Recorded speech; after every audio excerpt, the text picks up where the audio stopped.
ਬੱਚਿਓ, ਅੱਜ ਅਸੀਂ ਈਰਖਾ ਕਹਾਣੀ ਜਿਹੜੀ ਕਿ ਪੜ੍ਹਾਂਗੇ। ਇਸ ਕਹਾਣੀ ਦੇ ਵਿੱਚ ਜਿਹੜੇ ਕੀ ਹੈ ਦੋ ਬੱਚੇ ਹੁੰਦੇ ਹਨ, ਸਾਹਿਲ ਅਤੇ ਰਿਸ਼ੀ। ਦੋਵੇਂ ਜਿਹੜੀ ਕਿ ਇੱਕੋ ਹੀ ਜਮਾਤ ਦੇ ਵਿੱਚ ਪੜ੍ਹਦੇ ਹਨ। ਰਿਸ਼ੀ ਸਾਹਿਲ ਦੇ ਪਹਿਲੇ ਦਰਜੇ 'ਤੇ ਆਉਣ 'ਤੇ ਉਸ ਨਾਲ ਈਰਖਾ ਕਰਦਾ ਹੈ ਅਤੇ ਉਸ ਨੂੰ ਨੀਵਾਂ ਦਿਖਾਉਣ ਦੀ ਯੋਜਨਾ ਬਣਾਉਂਦਾ ਹੈ ਅਤੇ ਅਖੀਰ 'ਤੇ ਉਸ ਨੂੰ ਆਪਣੀ ਗਲਤੀ ਦਾ ਅਹਿਸਾਸ ਹੋ ਜਾਂਦਾ ਹੈ ਅਤੇ ਉਹ ਸਾਹਿਲ ਤੋਂ ਮਾफ़ੀ ਮੰਗਦਾ ਹੈ। ਆਓ ਹੁਣ ਅਸੀਂ ਕਹਾਣੀ ਪੜ੍ਹਦੇ ਹਾਂ। ਸਾਹਿਲ ਅਤੇ ਰਿਸ਼ੀ ਦੋਵੇਂ ਜਮਾਤੀ ਹਨ। ਦੋਵੇਂ ਹੀ ਪੜ੍ਹਾਈ ਅਤੇ ਖੇਡਾਂ ਵਿੱਚ ਕਾਫੀ ਚੰਗੇ ਹਨ।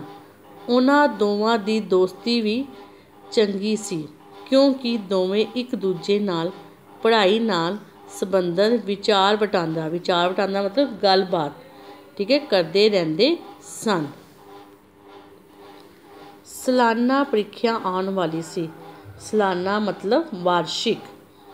ਦੋਵੇਂ ਖੂਬ ਜ਼ੋਰ ਸ਼ੋਰ ਨਾਲ ਪ੍ਰੀਖਿਆ ਦੀ ਤਿਆਰੀ ਕਰ ਰਹੇ ਸਨ। ਪ੍ਰੀਖਿਆ ਵਿੱਚ ਦੋਹਾਂ ਨੇ ਆਪਣਾ ਆਪਣਾ ਚੰਗਾ ਪ੍ਰਦਰਸ਼ਨ ਕੀਤਾ। ਪ੍ਰਦਰਸ਼ਨ ਮਤਲਬ ਕਾਰਗੁਜ਼ਾਰੀ। ਨਤੀਜਾ ਘੋਸ਼ਿਤ ਹੋਇਆ। ਘੋਸ਼ਿਤ ਮਤਲਬ ਐਲਾਨਿਆ ਗਿਆ। ਤਾਂ ਸਾਹਿਲ ਨੂੰ ਜਮਾਤ ਵਿੱਚ ਪਹਿਲਾ ਸਥਾਨ ਅਤੇ ਰਿਸ਼ੀ ਨੂੰ ਦੂਸਰਾ ਸਥਾਨ ਪ੍ਰਾਪਤ ਹੋਇਆ। ਸਾਹਿਲ ਨੂੰ ਕਿੰਨਵਾਂ ਸਥਾਨ ਪ੍ਰਾਪਤ ਹੋਇਆ? ਪਹਿਲਾ, ਅਤੇ ਰਿਸ਼ੀ ਨੂੰ ਦੂਜਾ। ਸਾਹਿਲ ਨੇ ਰਿਸ਼ੀ ਨੂੰ ਵਧਾਈ ਦਿੱਤੀ ਤਾਂ ਰਿਸ਼ੀ ਨੂੰ ਲੱਗਾ ਕਿ ਸਾਹਿਲ ਨੇ ਉਸ ਦਾ ਮਖੌਲ ਉਡਾਇਆ ਹੈ। ਸਾਹਿਲ ਪ੍ਰਤੀ ਉਸ ਦੇ ਮਨ ਵਿੱਚ ਈਰਖਾ ਆ ਗਈ। ਕੀ ਆ ਗਈ? ਈਰਖਾ। ਉਹ ਸੋਚਣ ਲੱਗਾ ਕਿ ਮਿਹਨਤ ਤਾਂ ਮੈਂ ਸਾਹਿਲ ਦੇ ਬਰਾਬਰ ਹੀ ਕੀਤੀ ਸੀ, ਫਿਰ ਇਹ ਮੇਰੇ ਤੋਂ ਅੱਗੇ ਕਿਵੇਂ ਲੰਘ ਗਿਆ। ਉਹ ਆਪਣੇ ਆਪ ਨੂੰ ਹੀਣਾ ਸਮਝਣ ਲੱਗਾ। ਹੀਣਾ ਮਤਲਬ ਨੀਵਾਂ।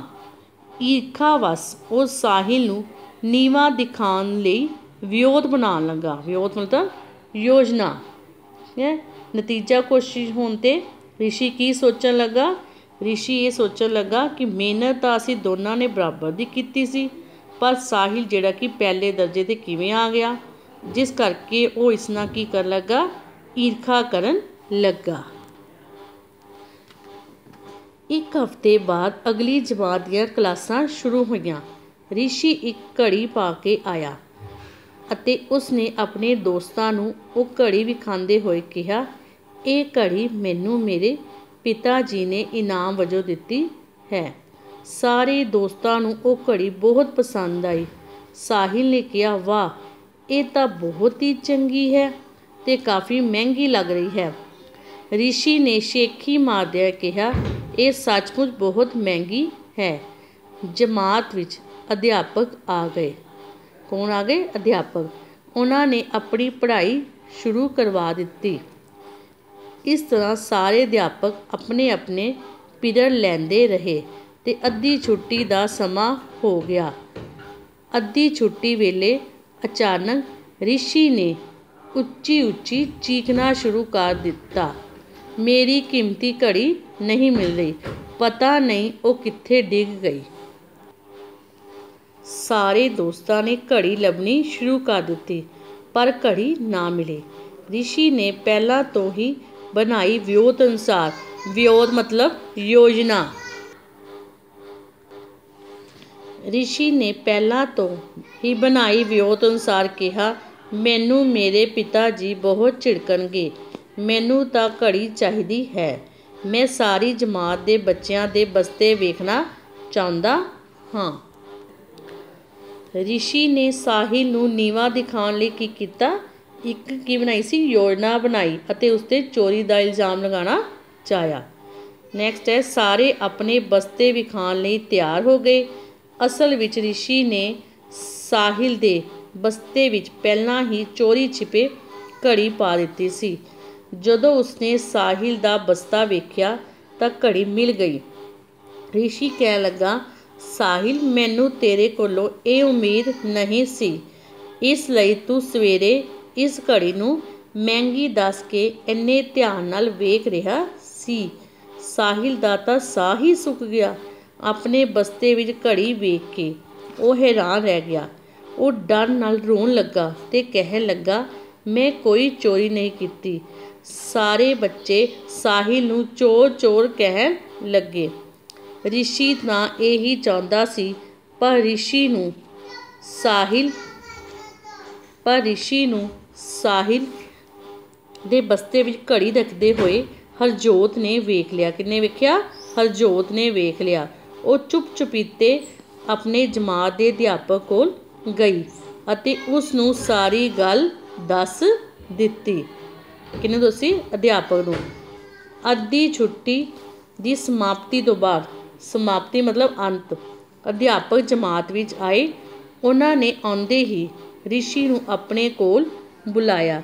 ਰਿਸ਼ੀ ਉਹਨਾਂ ਨੂੰ ਸਾਹਿਲ ਦੀ ਚੋਰੀ ਕਰਨ ਬਾਰੇ ਦੱਸਣ ਲੱਗਾ ਤਾਂ ਅਧਿਆਪਕ ਜੀ ਬੋਲੇ, ਮੈਨੂੰ ਪਤਾ ਹੈ ਅਸਲੀ ਚੋਰੀ ਕਿਸਨੇ ਕੀਤੀ ਹੈ, ਕਿਉਂਕਿ ਬੇਟਾ ਜਿਹੜੀ ਹਰਜੋਤ ਨੇ ਪਹਿਲਾਂ ਹੀ ਜਿਹੜਾ ਕਿ ਅਧਿਆਪਕ ਨੂੰ ਦੱਸ ਦਿੱਤਾ ਸੀ ਕਿ ਜਿਹੜੀ ਘੜੀ ਜਿਹੜੀ ਰਿਸ਼ੀ ਨੇ ਹੀ ਸਾਹਿਲ ਦੇ ਬਸਤੇ ਦੇ ਵਿੱਚ ਪਾਈ ਹੈ। ਸਾਰੇ ਬੱਚੇ ਹੈਰਾਨ ਹੋ ਕੇ ਅਧਿਆਪਕ ਵੱਲ ਵੇਖਣ ਲੱਗੇ।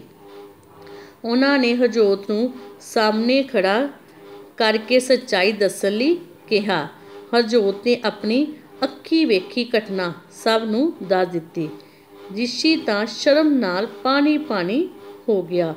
ਉਹ ਸ਼ਰਮਿੰਦਾ ਹੋ ਕੇ ਰੋਣ ਲੱਗਾ ਅਤੇ ਅਧਿਆਪਕ ਨੂੰ ਕਹਿਣ ਲੱਗਾ, ਮੈਨੂੰ ਮਾਫ਼ ਕਰ ਦਿਓ, ਮੇਰੇ ਕੋਲੋਂ ਬਹੁਤ ਵੱਡੀ ਜਿਹੜੀ ਕੀ ਹੈ ਗਲਤੀ ਹੋ ਗਈ ਹੈ।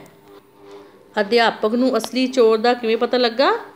ਹਰਜੋਤ ਨੇ ਅਧਿਆਪਕ ਨੂੰ ਦੱਸਿਆ ਕਿ ਜਿਹੜੀ ਕੀ ਹੈ ਸਾਹਿਲ ਨੇ ਹੀ ਰਿਸ਼ੀ ਨੇ ਹੀ ਸਾਹਿਲ ਦੇ ਬੈਗ ਦੇ ਵਿੱਚ ਜਿਹੜੇ ਕਿ ਘੜੀ ਪਾਈ ਹੈ। ਅਧਿਆਪਕ ਨੇ ਕਿਹਾ, ਮਾਫ਼ੀ ਸਿਰਫ ਇੱਕ ਸ਼ਰਤ 'ਤੇ ਮਿਲੇਗੀ ਕਿ ਤੂੰ ਦੱਸ ਤੂੰ ਜਿਹਾ ਕਿਉਂ ਕੀਤਾ।